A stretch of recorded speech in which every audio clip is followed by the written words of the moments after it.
નમસ્કાર વિદ્યાર્થી મિત્રો, તમે સ્વસ્થ અને કુશળ હશો.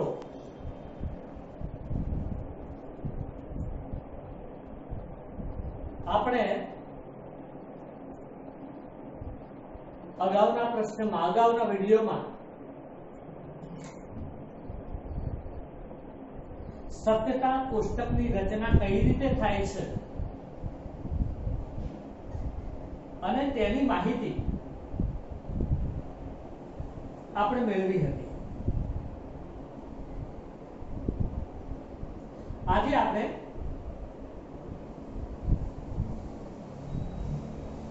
એક પ્રશ્નની વિશેષ ચર્ચા કરવા જઈ રહ્યા છીએ.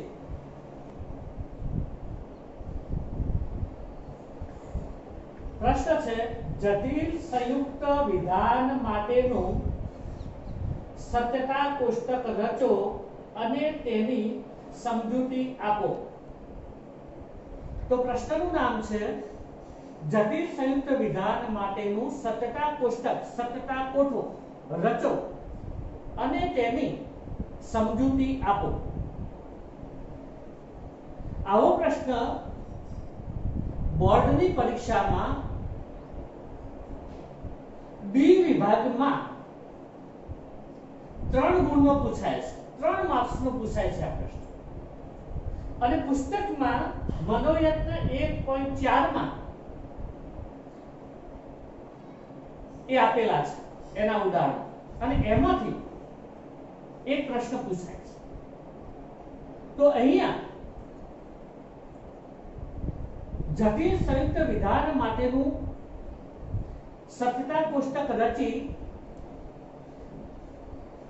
તેની સમજૂતી આપો, સત્યતા કોષ્ટકની સમજૂતી આપો. આ પ્રશ્ન છે, એનો જવાબ જ્યારે આપણે લખવાનો થાય ત્યારે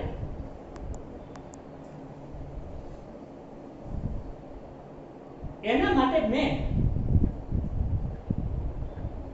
આ પ્રશ્નનો જવાબ લખવા માટે મેં અહીંયા ગણતરીના સોપાનો આપેલા છે. પ્રથમ ગણતરીના સોપાનો આપ્યા છે, તમે જોઈ શકો છો ગણતરીના સોપાનો. આજે મેં ગણતરીના સોપાનો આપ્યા છે એ સોપાનો પ્રમાણે ક્રમશઃ આ પ્રશ્ન જે છે એને તમે સરળતાથી સુંદર રીતે લખી શકો છો. તો અહીંયા આપણે આ પ્રશ્ન છે એનો જવાબ લખવો કઈ રીતે એ માટેના અહીંયા આપણે સોપાનો જોઈ રહ્યા છીએ. તો જ્યારે આપણે આ પ્રશ્ન લખવાનો હોય ત્યારે સૌથી પહેલા સત્યતા કોષ્ટકની રચના કરવી પડે છે. વિધાનને અનુરૂપ સત્યતા કોષ્ટકની રચના કરો. પહેલું સોપાન આપ્યું છે મેં, અને પ્રશ્નમાં પૂછેલું છે કે સત્યતા કોષ્ટકની રચના કરી, જટિલ સંયુક્ત વિધાન માટેના સત્યતા કોષ્ટકની રચના કરી અને તે સત્યતા કોષ્ટકની સમજૂતી આપો. તો સૌથી પહેલું સોપાન છે પ્રશ્નનો જવાબ લખતી વખતે કે વિધાનને અનુરૂપ સત્યતા કોષ્ટકની રચના કરો. સૌથી પહેલા આપણે શું કરવાનું છે? જે વિધાન આપેલું છે, જે જટિલ સંયુક્ત વિધાન આપેલું છે એના માટે આપણે સત્યતા કોષ્ટક રચવું પડે છે. તમે જોઈ શકો છો કે અહીંયા મેં રચેલું છે. આ વિધાન આપેલું છે, જટિલ સંયુક્ત વિધાન આપેલું છે, અને એના માટે અહીંયા મેં સત્યતા કોષ્ટકની રચના કરી છે. આ જેમ જેમ સોપાનો છે અને એને અનુસરીને અહીંયા જવાબ લખેલો છે ક્રમશઃ. તો આ જે તબક્કા છે એ પ્રમાણે અહીંયા જવાબ આપણે લખવાનો છે, સમજવાનો છે. તો સૌથી પહેલું છે કે જટિલ સંયુક્ત વિધાન છે એનું સત્યતા કોષ્ટક રચવું. આ પહેલો મુદ્દો છે, પહેલું સોપાન છે. તો અહીંયા જટિલ સંયુક્ત વિધાન છે એના માટે અહીંયા આપણે સત્તા કોષ્ટક રચ્યું છે.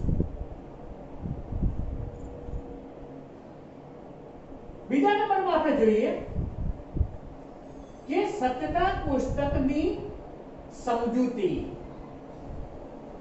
સત્યતા કોષ્ટક આપણે લખી દીધું, પછી એની સમજૂતી આપવાની છે. સત્યતા કોષ્ટક છે એને આપણે સમજાવવાનું છે. એની અંદર આવેલી જે પ્રત્યેક બાબતો છે એ આપણે સમજાવવાની છે કે સત્તા કોષ્ટક છે એની રચના કઈ રીતે થયેલી છે. એના પ્રત્યેક મુદ્દાને ક્રમશઃ આપણે એની સમજૂતી આપવાની છે. ટૂંકમાં સત્તા કોષ્ટક છે એની સમજૂતી આપવાની છે. તો સત્યતા કોષ્ટકની જે સમજૂતી છે એના માટે અહીંયા કઈ રીતે સમજૂતી આપી આ સત્તા કોષ્ટકની એના માટેના અહીંયા મેં મુદ્દાઓ આપેલા છે. એના માટેના મેં અહીંયા સોપાનો આપેલા છે, અહીંયા મુદ્દાઓ આપેલા છે અને ક્રમશઃ એક પછી એક મુદ્દો છે એને આપણે લક્ષ્યમાં લેવાનો છે અને એ પ્રમાણે આ સત્યતા કોષ્ટક છે એની આપણે સમજૂતી આપવાની છે. આ જે મુદ્દાઓ છે અહીંયા આપેલા છે, મેં 1 થી 8 સુધીના જે મુદ્દાઓ આપેલા છે એને અનુસરીને એને લક્ષ્યમાં રાખીને અહીંયા ક્રમશઃ મેં આ સત્યતા કોષ્ટક છે એની સમજૂતી આપેલી છે. તો અહીંયા કયા મુદ્દાઓ છે આ સત્તા કોષ્ટક છે એની સમજૂતી આપણે આપવાની છે. તો એમાં કયા મુદ્દાઓ છે એ મુદ્દાઓ છે એક પછી એક આપણે અહીંયા જોઈ રહ્યા છીએ, સમજી રહ્યા છીએ. સૌથી પહેલો મુદ્દો સમજૂતીનો સ્તંભની સંખ્યા. તો સત્યતા કોષ્ટકમાં સ્તંભની સંખ્યા કેટલી છે એ બાબત છે એ આપણે સમજૂતીમાં લખવાની છે. તો અહીંયા તમે જોઈ શકો છો કે સત્યતા કોષ્ટકની સમજૂતી અને એમાં પહેલો મુદ્દો સ્તંભની સંખ્યા. હવે તમે જાણો છો કે સ્તંભ છે બે પ્રકારના છે, આદ્ય સ્તંભો છે, ગૌણ સ્તંભો છે. તો આદ્ય સ્તંભની સમજૂતી આપવાની છે. કેટલા છે એની સંખ્યા, આદ્ય સ્તંભ કેટલા છે એ લખવાનું છે, ગૌણ સ્તંભ કેટલા છે એ લખવાનું છે, એની સંખ્યા લખવાની છે. અને સત્યતા કોષ્ટકમાં કુલ સ્તંભો કેટલા થાય છે એ અહીંયા આપણે જણાવવાનું છે. ટૂંકમાં સ્તંભની સંખ્યા લખવાની છે. સ્તંભમાં આદ્ય સ્તંભો કેટલા છે, ગૌણ સ્તંભોની સંખ્યા કેટલી છે અને કુલ સ્તંભો કેટલા છે એ જણાવવાનું છે. અહીંયા તમે જોઈ શકો છો આ સત્તા કોષ્ટકની જે રચના કરેલી છે એમાં આ શરૂઆતના જે બે સ્તંભો પાડેલા છે એ આદ્ય સ્તંભો છે. સ્તંભ નંબર 1 અને સ્તંભ નંબર 2. જે ઘટકનું વિધાન માટેના જે સ્તંભો પાડેલા છે P અને Q ના જે સ્તંભો પાડેલા છે, અહીંયા સાદા વિધાનો કેટલા છે P અને Q, અને એના માટેના અહીંયા બે સ્તંભો પાડેલા છે P અને Q. તો આ સ્તંભ નંબર 1 અને 2, તો બે સ્તંભો છે શરૂઆતના એ આદ્ય સ્તંભો છે. અહીંયા સ્તંભ નંબર 3, 4 અને 5 આ પાછળના ત્રણ સ્તંભો છે ગૌણ સ્તંભો છે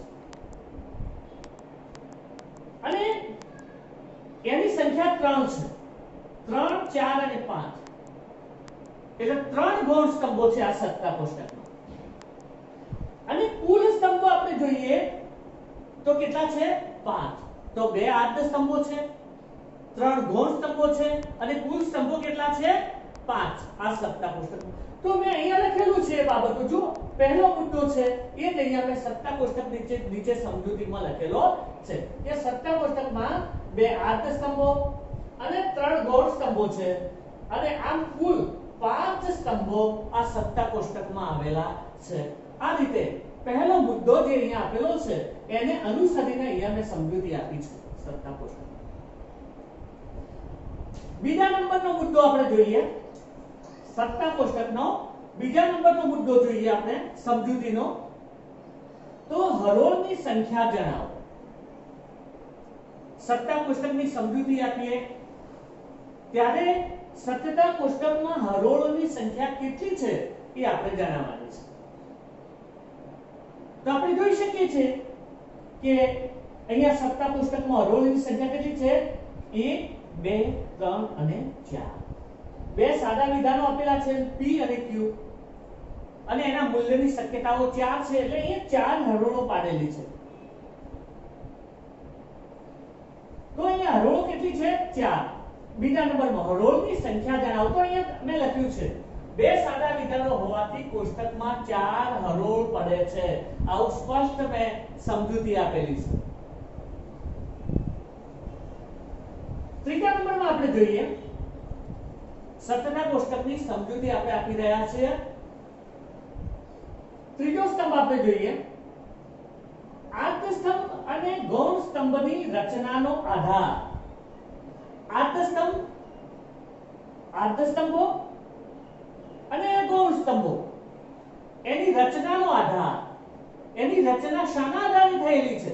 તમે શાના આધારે આ બે આદ્ય સ્તંભો પાડ્યા? શાના આધારે આ 3 ગૌણ સ્તંભો પાડ્યા? શાના આધારે તમે 5 કુલ સ્તંભો પાડ્યા? તો એના કારણો છે કે તમારે આપવાના છે. તમે આદ્ય સ્તંભો કેમ બે જ પાડ્યા? આદ્ય સ્તંભ અને ગૌણ સ્તંભની રચનાનો આધાર, એના કારણો આપવાના છે. તો તમે જોઈ શકો છો કે આ જટિલ સંયુક્ત વિધાનમાં બે સાદા વિધાનો આપેલા છે. કેટલા સાદા વિધાનો આપેલા છે?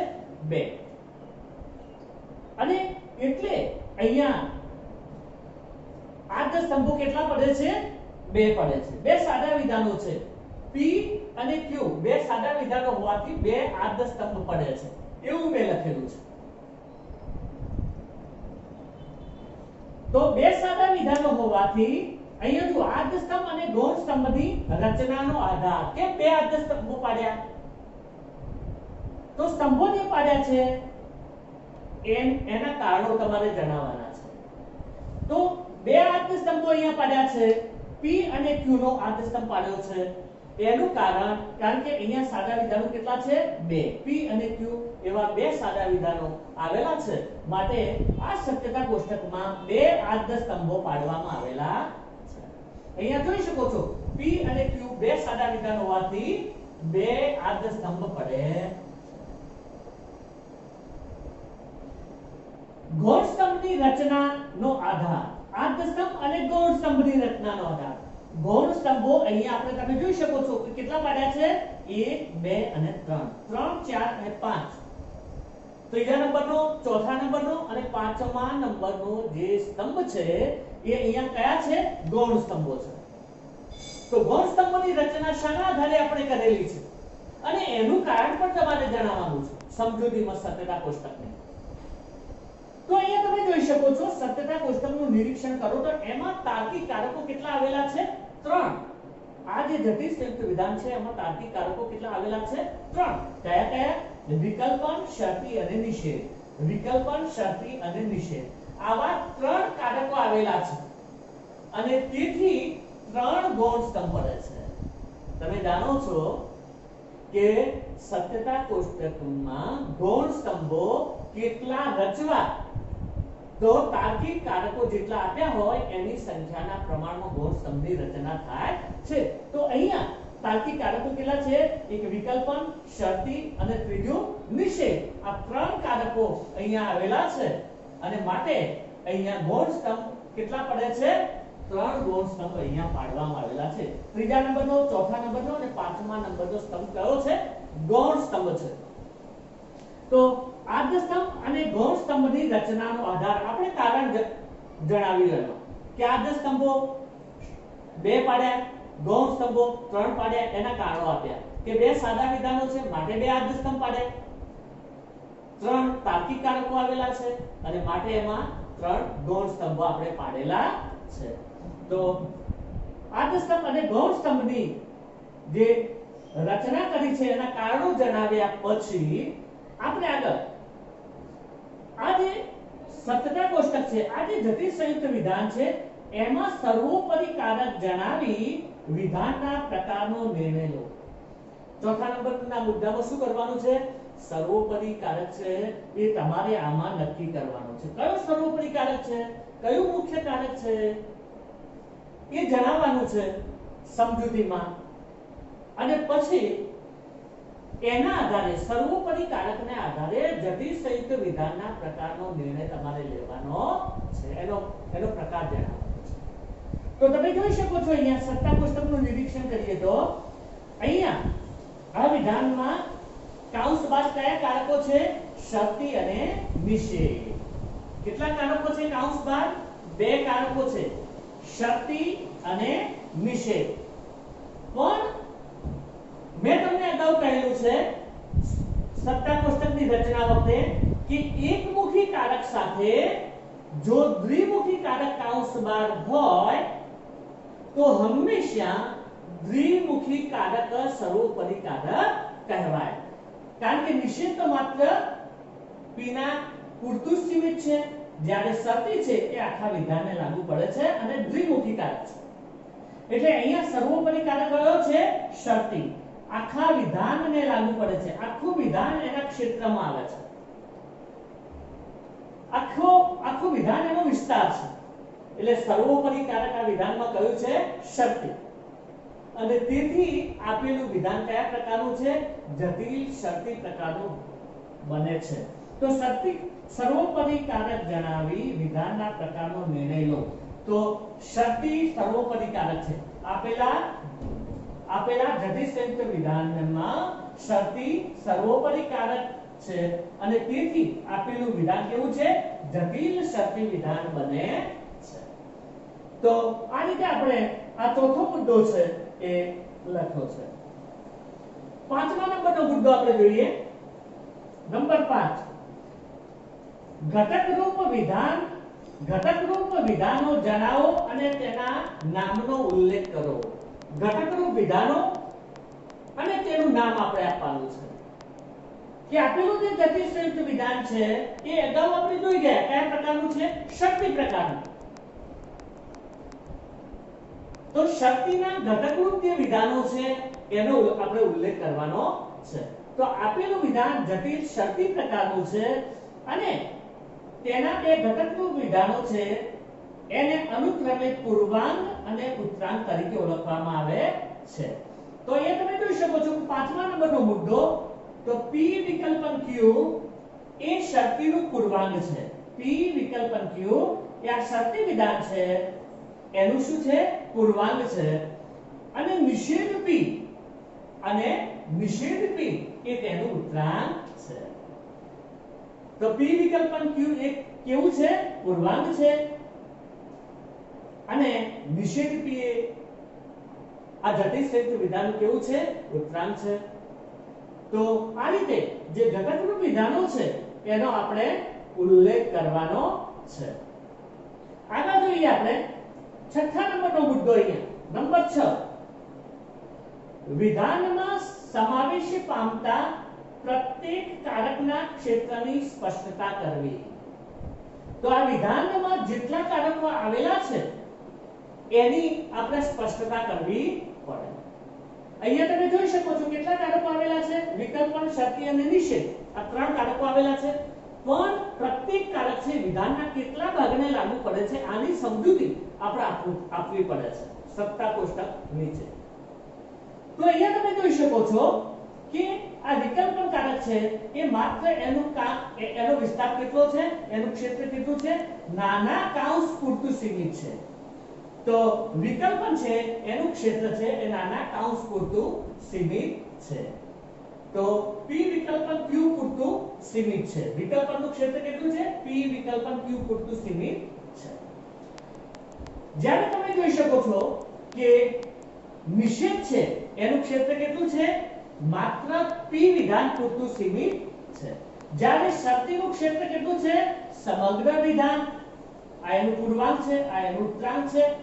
તો અહીંયા આ જે બાબતો છે એની આપણે છઠ્ઠો જે મુદ્દો છે એમાં સમજૂતી આપવાની છે કે વિધાનમાં સમાવેશ પામતા પ્રત્યેક કારકના ક્ષેત્રની સમજૂતી આપો. પ્રત્યેક કારકનું ક્ષેત્ર વિધાનમાં કેટલું છે તે જણાવવાનું. તો અહીંયા તમે જોઈ શકો છો તો વિકલ્પન કારકનું ક્ષેત્ર છે એ નાના કૌંસ એટલે કે p વિકલ્પન q પૂરતું સીમિત છે, જ્યારે નિષેધનું ક્ષેત્ર કેટલું છે? માત્ર p ને જ લાગુ પડે છે, નિષેધ p ને જ લાગુ પડે છે. પરંતુ આ જે શરતી છે, જે શરતી કારક છે એનું ક્ષેત્ર કેટલું છે? સમગ્ર વિધાન છે. શરતીનું ક્ષેત્ર કેટલું છે? સમગ્ર વિધાન છે. અહીં આપણે લખવાનું છે કે શરતીનું ક્ષેત્ર કેટલું છે?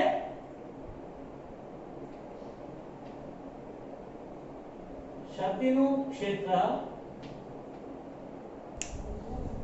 આમ શરતીનું ક્ષેત્ર સમગ્ર વિધાન છે અને એનો ઉલ્લેખ અહીંયા કરેલો છે. શરતીનું ક્ષેત્ર સમગ્ર વિધાન છે. તો તમે જોઈ શકો છો આમ વિકલ્પનનું ક્ષેત્ર માત્ર નાના કૌંસ પૂરતું સીમિત છે, નિષેધનું ક્ષેત્ર માત્ર p પૂરતું સીમિત છે, જ્યારે શરતીનું ક્ષેત્ર આખા વિધાનને લાગુ પડે છે. આમ આપણે જોઈ શકીએ છીએ કે વિધાનમાં સમાવેશ પામતા પ્રત્યેક જે કારકો છે એના ક્ષેત્રની સ્પષ્ટતા કરવાની છે. એ વિધાનના કેટલા ભાગને લાગુ પડે છે એની સમજૂતી આપણે આપવાની છે. ત્યાર પછી 7મા નંબરનું આપણે જોઈએ, સત્યતા મૂલ્યના કેટલા અને કયા કયા નિયમોનો ઉપયોગ થયો છે તે દર્શાવવાનું છે. તો આ જે વિધાન છે, જટિલ સંયુક્ત વિધાન છે, એનો જે સત્યતા કોઠો આપણે રચ્યો છે એમાં સત્યતા મૂલ્યના કેટલા અને કયા કયા નિયમોનો ઉપયોગ કર્યો છે આપણે આ સત્તા કોષ્ટકની રચનામાં, એની આપણે સમજૂતી આપવાની છે. તો અહીંયા તમે જોઈ શકો છો 7મા નંબરના મુદ્દા પ્રમાણે કે અહીંયા આ સત્યતા કોષ્ટકમાં આપણે 3 તાર્કિક કારકો આવે છે, વિકલ્પન, શરતી અને નિષેધ. આ 3 તાર્કિક કારકો આવે છે અને માટે આ સત્યતા કોષ્ટકની રચનામાં વિકલ્પન, શરતી અને નિષેધ એવા 3 તાર્કિક કારકો છે એના સત્યતા મૂલ્યના નિયમોનો આપણે ઉપયોગ કરેલો છે. એના નિયમોનો આપણે ઉપયોગ કરેલો છે અને એ રીતે અહીંયા સત્યતા કોષ્ટકની આપણે રચના કરી છે. તો આમાં કેટલા તાર્કિક કારકો છે? વિકલ્પન, શરતી અને નિષેધ 3. અને તેથી આ સત્તા કોષ્ટકની રચનામાં કુલ 3 જે આ કારકો છે એના સત્યતા મૂલ્યના નિયમોનો આપણે ઉપયોગ કર્યો છે અને એ બાબત છે એ અહીંયા આપણે દર્શાવી છે. 8મા નંબરમાં આપણે જોઈએ, છેલ્લું અહીંયા સોપાન કે તબક્કો આપણે જોઈએ કોષ્ટકની સમજૂતીનો કે છેલ્લા સ્તંભમાં કરેલ મૂલ્ય પ્રદાનની સમજૂતી આપવી. છેલ્લા સ્તંભમાં, અહીંયા છેલ્લો સ્તંભ કયો છે? 5મો. છેલ્લા સ્તંભમાં જે તમે મૂલ્ય પ્રદાન કર્યું છે એ તમારે અહીંયા સમજૂતી આપવાની છે. તો એમાં જ્યારે તમે આ છેલ્લા સ્તંભમાં મૂલ્ય પ્રદાનની સમજૂતી જ્યારે આપણે આપીએ ત્યારે પ્રત્યેક હરોળ છે એની અંદર આવેલા જે મૂલ્યો છે એના આધારે અને જે હરોળો છે એની સંખ્યાને આધારે આપણે આ સમજૂતી આપવાની છે. તો દાખલા તરીકે અહીંયા 4 હરોળ છે, તો અહીંયા તમે જુઓ પ્રત્યેક હરોળમાં જે મૂલ્યો આપ્યા છે, જે ઘટકરૂપ વિધાનોના જે મૂલ્યો આપ્યા છે, જે આદ્ય સ્તંભોમાં જે મૂલ્ય પ્રદાન કર્યું છે અને એ મૂલ્યોને આધારે પ્રત્યેક હરોળની અહીંયા મેં સમજૂતી આપેલી છે. તો છેલ્લા સ્તંભમાં આપણે શું કરવાનું છે? છેલ્લા સ્તંભમાં તમે મૂલ્ય પ્રદાન જે કરેલું છે અહીંયા સ્તંભ નંબર 5માં એ શાના આધારે કરેલું છે? કઈ રીતે અહીંયા આ મૂલ્યો આવ્યા છે? અહીંયા પહેલી હરોળમાં f, બીજી હરોળમાં f, ત્રીજી અને ચોથી હરોળમાં સત્ય મૂલ્ય આવ્યું. તો એ કઈ રીતે આવ્યું છે એ તમારે એની સમજૂતી આપવાની છે. જો એક સાચું વિધાન હોય તો 2 હરોળો હશે અને એની સમજૂતી આપણે આપવાની છે.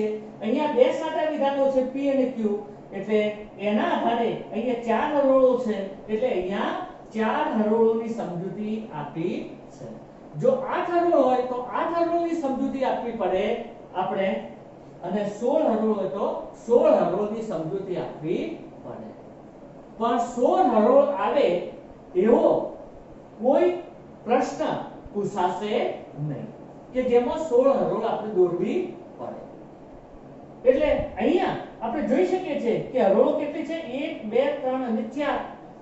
તો આ 4 હરોળો છે એમાં સ્તંભ નંબર 5 માં મૂલ્ય પ્રદાન કઈ રીતે આવ્યું છે. પાંચમો સ્તંભ તમે જોશો તો સમગ્ર વિધાન માટેનો છે. સમગ્ર વિધાન કયા પ્રકારનું છે? શરતી પ્રકારનું વિધાન છે. અને આ જટિલ સંયુક્ત વિધાન શરતી પ્રકારનું છે. એમાં એનું સત્યતા મૂલ્ય આ 4 શક્યતાઓ પ્રમાણે કયું કયું આવે છે એનો અહીંયા ઉલ્લેખ કરેલો છે. તો ક્રમશઃ આપણે એક પછી એક હરોળની સમજૂતી મેળવીએ. તો જુઓ, સમગ્ર વિધાન માટેના અંતિમ સ્તંભની પ્રત્યેક હરોળમાં મૂલ્ય પ્રદાન. તો અહીંયા પહેલી હરોળ આપણે જોઈએ. પહેલી હરોળમાં તમે જુઓ કે p અને q ના મૂલ્યો કેવા આપ્યા છે? સત્ય. જો p અને q ને સત્ય મૂલ્ય આપવામાં આવે તો આ જટિલ શરતી વિધાન છે એનું મૂલ્ય કેવું આવે છે? અસત્ય આવે છે. તો અહીંયા લખ્યું છે જો p q બંને વિધાન સત્ય હોય તો આ શરતી વિધાન છે જે એનું મૂલ્ય કેવું આવે છે? અસત્ય આવે છે. p q ને સત્ય મૂલ્ય આપવામાં આવે તો જટિલ શરતી વિધાનનું મૂલ્ય કેવું આવે છે? સત્ય આવે છે. અને આવું પહેલી હરોળમાં આપણે સ્તંભ નંબર 5 માં એ મૂલ્ય આપેલું છે. બીજા નંબરમાં આપણે જોઈએ હરોળ નંબર 2 છે એની સમજૂતી આપણે આપી રહ્યા છીએ. જો p ને સત્ય મૂલ્ય આપીએ અને q છે એને અસત્ય મૂલ્ય આપીએ તો જટિલ શરતી વિધાનનું મૂલ્ય કેવું બને છે? અસત્ય બને છે. તો p છે એને સત્ય અને q ને અસત્ય મૂલ્ય આપવામાં આવે તો આપેલું જે જટિલ શરતી વિધાન છે કેવું બને છે? અસત્ય બને છે. એ અહીંયા લખેલું છે. p ને સત્ય q ને અસત્ય મૂલ્ય આપીએ તો જટિલ શરતી વિધાનનું મૂલ્ય કેવું આવે છે? અસત્ય આવે છે. અને એવું આ બીજી હરોળ દ્વારા આપણે જોઈ શકીએ છીએ અને એનો અહીંયા આપણે સત્તા કોષ્ટકની સમજૂતીમાં ઉલ્લેખ કરવાનો છે. ત્રીજા નંબરમાં આપણે જોઈએ ત્રીજી શક્યતા જોઈએ તો એમાં p ને અસત્ય અને જો q ને સત્ય મૂલ્ય આપવામાં આવે તો આ જટિલ શરતી વિધાન છે એનું મૂલ્ય કેવું આવે છે? સત્ય આવે છે. તો જો p વિધાન છે એને અસત્ય અને q વિધાન છે એને સત્ય મૂલ્ય આપણે આપીએ તો જટિલ શરતી વિધાન છે એનું મૂલ્ય કેવું બને છે? સત્ય બને છે. અને એ આપણે હરોળ નંબર 3 મુજબ અહીંયા સમજૂતીમાં લખેલું. જ્યારે ચોથા નંબરની હરોળની સમજૂતી પ્રમાણે આપણે જોઈએ તો જો p ને અને q ને બંને વિધાનોને જો અસત્ય મૂલ્ય આપવામાં આવે p q બંનેને અસત્ય મૂલ્ય આપવામાં આવે તો સમગ્ર જે જટિલ શરતી વિધાન છે એનું મૂલ્ય કેવું આવે છે? સત્ય આવે છે. તો p q બંનેને અસત્ય મૂલ્ય આપવામાં આવે તો જટિલ શરતી વિધાન કેવું બને છે? સત્ય બને છે. તો આમ જેટલી હરોળો હોય એના આધારે આપણે એટલી સંખ્યામાં એટલા પ્રમાણમાં છેલ્લે આ સ્તંભ નંબર 5 છે એમાં આપેલા મૂલ્યો જે છે એની સમજૂતી આપણે આપવાની છે. જટિલ શરતી વિધાનના સમગ્ર જે વિધાન છે અને એના જે મૂલ્યો આવ્યા છે જે શક્યતાઓને આધારે જે મૂલ્યો આવ્યા છે અને એની અહીંયા આપણે સમજૂતી આપવાની છે. અહીંયા 4 હરોળ હતી તો 4 હરોળની અહીંયા સમજૂતી આપી છે. 2 હરોળ હોય તો 2 ની સમજૂતી આપવાની, 4 હોય તો 4, 8 હોય તો 8 હરોળની સમજૂતી આપણે આપવાની છે. તો આ રીતે આપણે 3 માર્ક્સનો પ્રશ્ન પૂછાય છે અને એ પણ મનોરથને કહ્યું 1.4 અને એની અંદર તમે જોશો તો સ્વાધ્યાયમાં જે આપેલા છે એ પ્રમાણે તમારી ઉદાહરણો છે એ ગણવાના છે, એની પ્રેક્ટિસ કરવાની છે. સત્તા કોષ્ટક પહેલા રચવાનું છે. આ રીતે સત્તા કોષ્ટક અને રચના એની કરવાની છે અને જે બાબત આપણે અગાઉના પ્રશ્નમાં જોઈ ગયા છે. ત્યાર પછી નીચે સત્તા કોષ્ટકની સમજૂતી આપવાની છે. તો સમજૂતીમાં શું લખવાનું છે અને એના માટેના સોપાનો અહીંયા, એના માટેના મુદ્દા અહીંયા મેં અગાઉથી લખેલા છે અને એ મુદ્દાઓ લક્ષ્યમાં રાખીને પ્રત્યેક મુદ્દાને અનુસરીને તમારે આ રીતે સમજૂતી એની આપવાની છે. તો અહીંયા આપણે આ રીતે પ્રશ્ન છે એનો જવાબ છે એ લખીશું.